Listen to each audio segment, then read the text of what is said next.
Let me, hello everybody. Let me just make sure that everything is fine. So let me try to put the phone down a little bit here. Okay, and make sure that everything is working in the right order.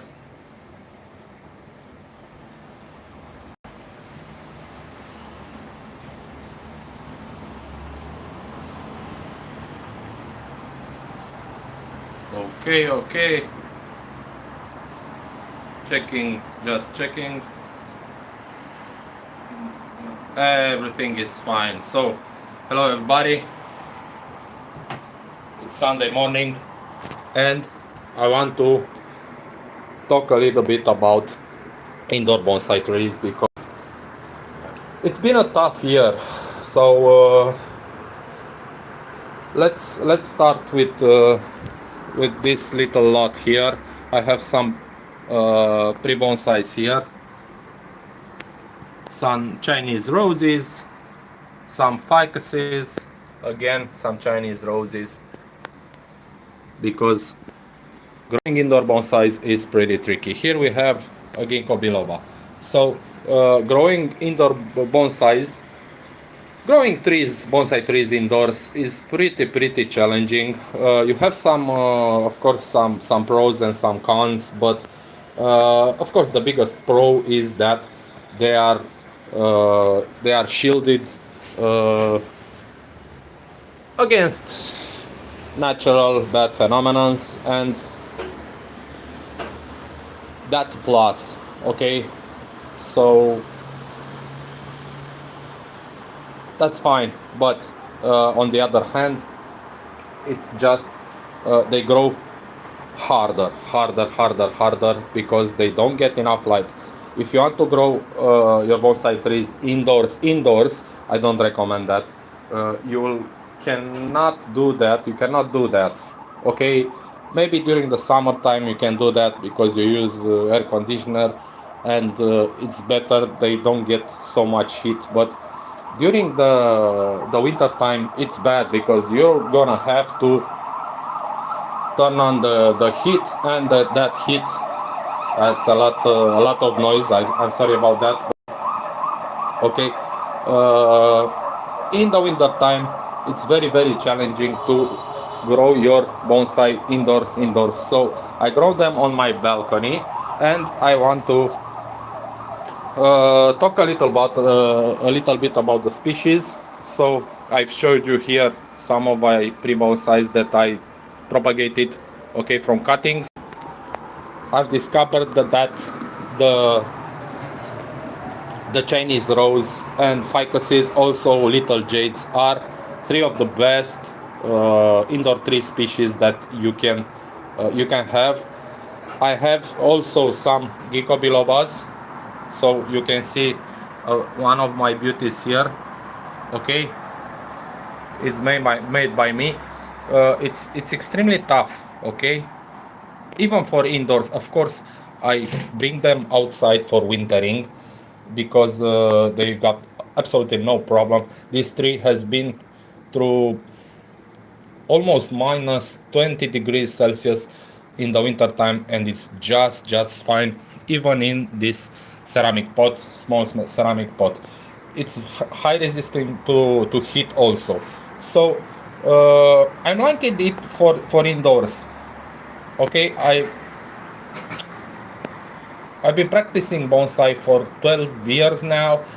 I've been through a lot of bonsai species, and uh, out of all of them, all of deciduous trees, I think this is one of the best. You can grow this indoors, but you must winter it. Also, I have here outside, okay, a coniferous bonsai. We'll be bringing that indoors to take a look at it in just a minute. So let's begin a little tour. I have here an Asian ligustrum.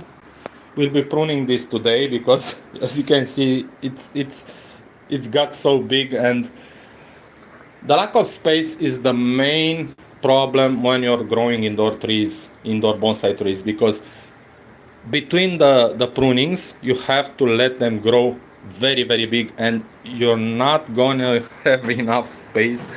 uh, you're always gonna get more, you're always gonna propagate the trees, and the lack of space is just such a big problem. As you can see here, I've got on all the windows this shading cloth. Without this shading cloth, because that's the east side and this is the south side, I get a lot of sun, and without this shading cloth everything could die. The temperatures are very high. We're in Romania, we're in Europe for about a week now, 5 days or so. The temperatures are plus 40 degrees Celsius during the day, 42, even 45 degrees. So in addition to those, I had to put these trays with bonsai substrate that I keep moist, because bonsai trees, being potted plants, you know, they can get hot, they can get very hot, but if the air is humid enough, they will be fine, they will live. If the air is not humid and it's hot all around, it's very bad for them. So let's begin the little tour. Here I have a semi-cascade of a Chinese rose. Chinese roses are particularly good as an indoor tree species, indoor bonsai, because they can withstand a lot of heat. They're semi-tropical trees, and I've built this from a little cutting. I think I made that about a year ago. The growth on these trees is very good. As you can see, I've got a lot of pruning scars, but they will heal over. The problem with Chinese roses is that the wood is very brittle, so you have to use bonsai wires when the branches are young. When a branch is this thick, it's pretty tricky. So Chinese rose, an exceptionally good tree for making indoor bonsais. Okay, this ligustrum, yeah, I don't like it. I don't like it because the rate that it thickens its branches is very bad. So I don't like that.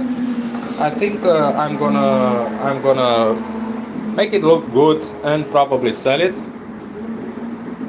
Here I've got another a few cuttings that I need to propagate. There I'll show you the trees. So this is the tree, this is the dwarf pomegranate. This is the trees that I've cut I've pruned these little branches so I can propagate them. Again, Ficus microcarpa, okay? Very good species. Here we have this is a Turkish cherry, Prunus mahaleb. I'm gonna speak in Latin, because if you're gonna speak in popular names, that's gonna be tricky. And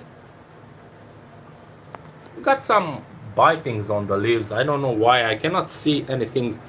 Something was on the tree, but it's not there anymore. I will be pruning this also, but not today. I'm gonna make a video out of it. Okay, and we've got the little jades. This also it's not due yet to be pruned. I need to let the branches grow more. Here I've got a little group that I made. Here is the Ficus microcarpa that's planted on a rock. This big fellow, it's turning out pretty nice. I also need to shape this with wires and prune it, because it's pretty bad. The growth is pretty fine, pretty good, and I need to shape this more and more, because it's gonna be a very nice tree. Again, I've got here Chinese rose. This is a pretty old tree, nasty scars, but everything will be fine in time. So it doesn't look pretty good right now, but it will, believe me. When you got a thick base, you've got a nice tree. This is one of my oldest bonsai trees. Is a Chinese elm. I'm sorry. It's also a Chinese rose. Okay, I've just pruned this little guy, this big guy. So the buds are starting to pop. Very, very, very nice tree. Wire this little branch so I can put it a little more down and make a better composition. This is a very, very, very nice tree. Again, with the humidity trays. So here we have an acacia tree that I've grown from a seed almost 2 years now. It was very, very, very, very, very, very big, and I've just cut it down so I can start working on it. And here we have my Ficus benjamina bonsai forest. I'm gonna let this grow for, I don't know, maybe 2 weeks more, and I'm gonna prune this big bonsai forest. So got a lot of moss here, and this can stay without a humidity tray because that moss just does its job and keeps everything pretty humid. Very, very nice. This will be a very, very cool tree. This is a Lagestroemia indica. Again, thick base. I think I will be pruning this in about a week. I've just let some flowers emerge. Very, very nice flowers. A lot more flowers need to pop.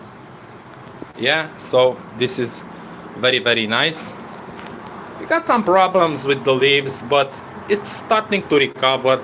At first I thought it was some kind of a fungi, but it's not. It's not.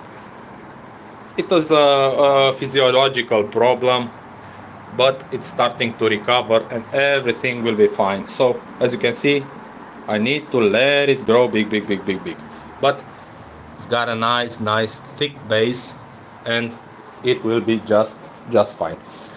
Again, I have here a pretty big Ficus benjamina. I planted it in a very big pot, but got a very nice base. So I'm growing it big because I need to cover this big scar. Okay, again, very nice. Dwarf pomegranates. I've got this little 2 trees here. Earlier in early spring, and they're just fantastic. They grow so fast. Also, they make flowers and of course fruits. Here we have another little jade. Little jade trees are probably the best indoor bonsai species that you can get. I think I'm gonna let it grow for about a month and prune it to shape. This is also very nice. And I have here another ginkgo biloba. And down here we've got some cuttings. This didn't make it. Again, a cutting of a pomegranate. Another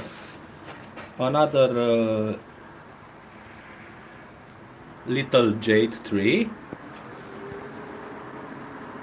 Another cutting of a ficus.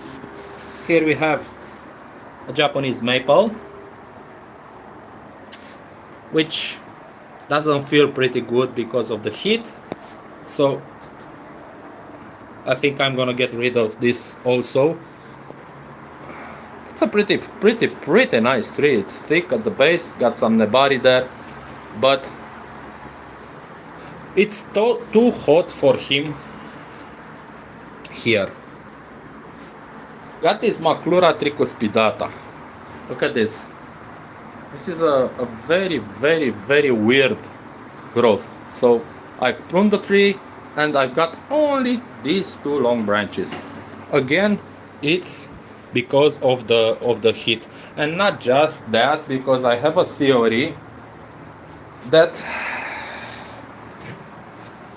the pollution is also a very big problem nowadays.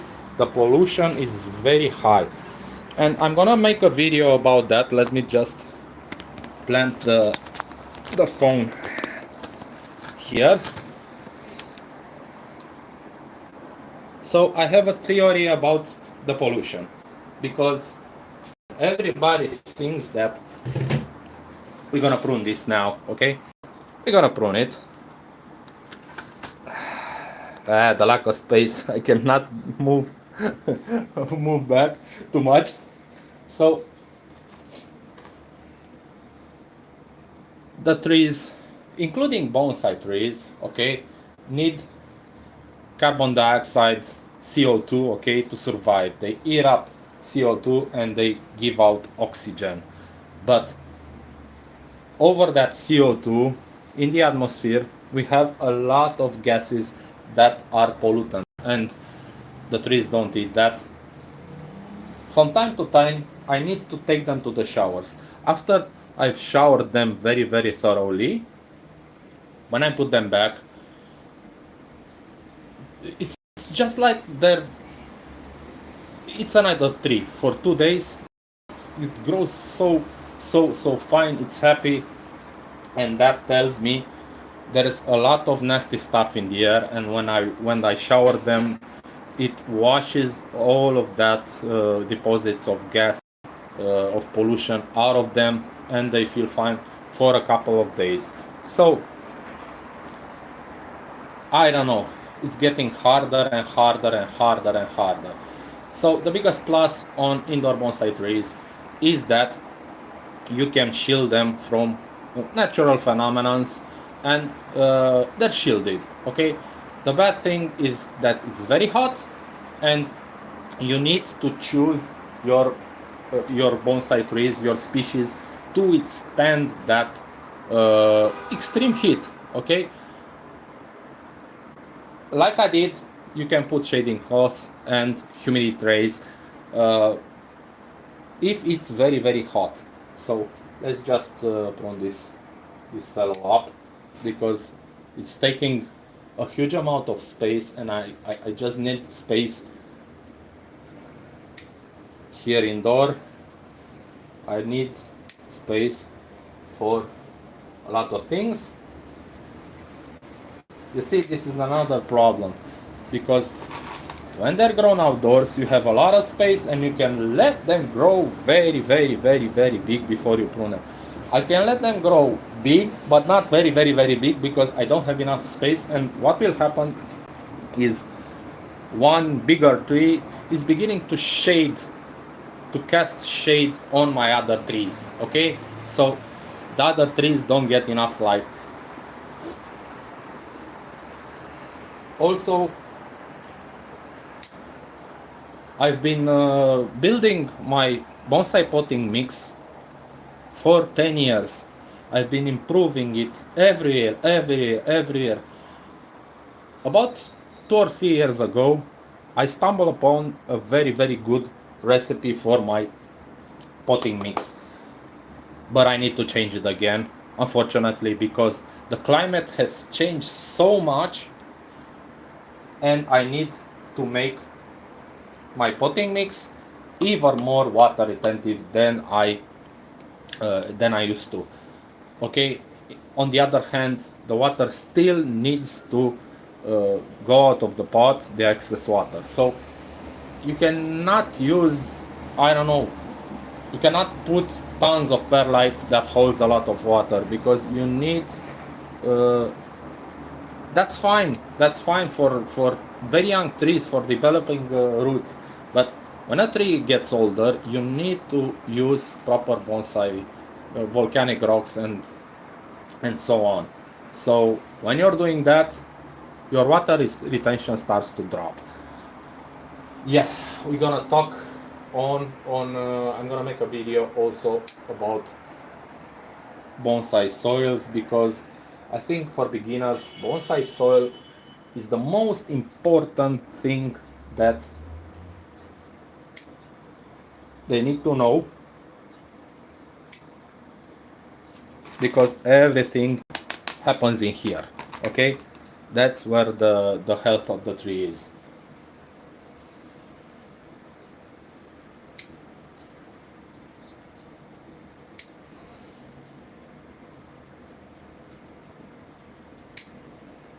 Of course, I'm gonna prune it a lot harder on the top.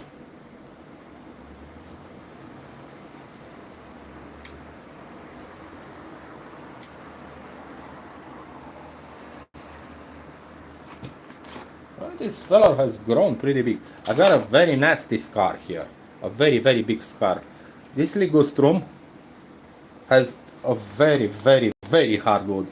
This will not heal over. I've tried and it doesn't close up.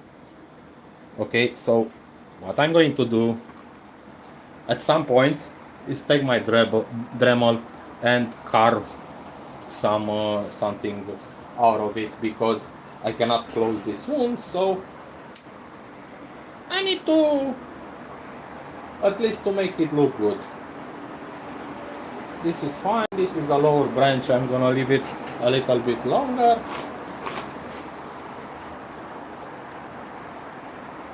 This is fine also, just a little bit.